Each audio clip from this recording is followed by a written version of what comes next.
Hey, what's up, P2P members? And our daily mobility series for today, we're going to focus on our hands again. So hands, wrists. We're going to work on today a finger, basically a finger figure 8. Say that 10 times fast. And we're going to do it with a pinky lead version and an index finger lead version. All right, so this is a great drill, again, if you're working on a keyboard a lot, if you tend to develop a lot of tension or issues in the wrists, the fingers, forearms.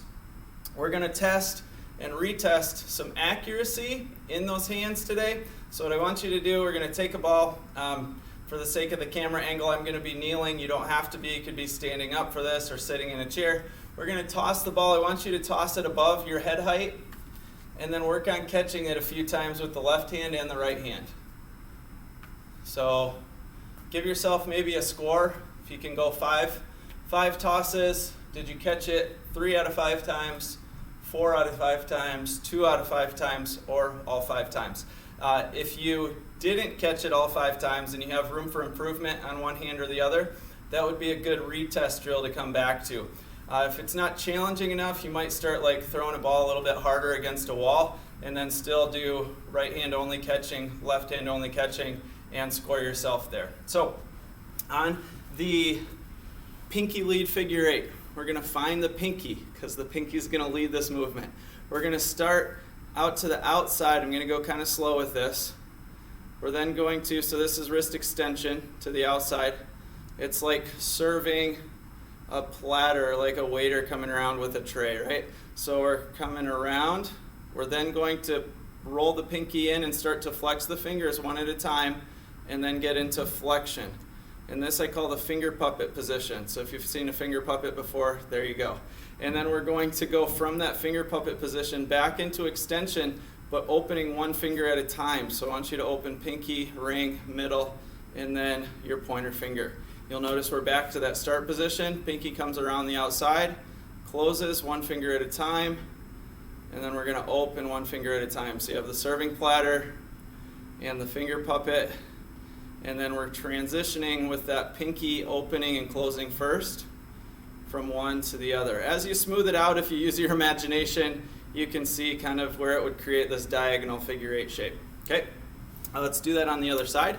So we're going to go pinky leading the figure 8. And this gives a really nice stretch in the fingers and the forearms, especially if we're focusing on a really nice full range of motion. So do strive for that full range of motion. Good job. And then we'll reassess.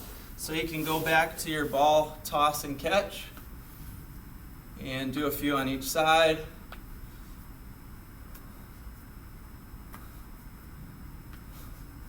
And again, the idea is to score or grade it. Is that the same, better, or worse? Do you have a better awareness of where that ball is and that hand is really in space to catch the ball? And if it is better, note it in your training journal. So the next one, we're going to do a index finger leads or index leads figure 8. So it's like going the opposite direction from this way. Now we're going to start to the inside. Pointer finger closes first. We're going to roll back to the outside. Okay, so pointer finger goes first, the other fingers follow sequentially, and we're going from that nice full wrist flexion, the finger puppet, into nice full wrist extension, or that serving platter there on the outside. Let's do the same thing. Find the index finger on that other hand, and as you close down one finger at a time, into flexion, and then back out into extension. Again, remembering that that pointer finger, index finger leads on this version of the figure 8. Really nice. Another good one to retest would be like what we did with the wrist work, going into like a full plank position and seeing how the wrists feel after that. Because we picked accuracy today, we're going to also come back and retest with the tennis ball. So again, give yourself maybe 4, 5, 6 tosses and grade it right side, left side. And how's your accuracy in finding that ball to hand connection?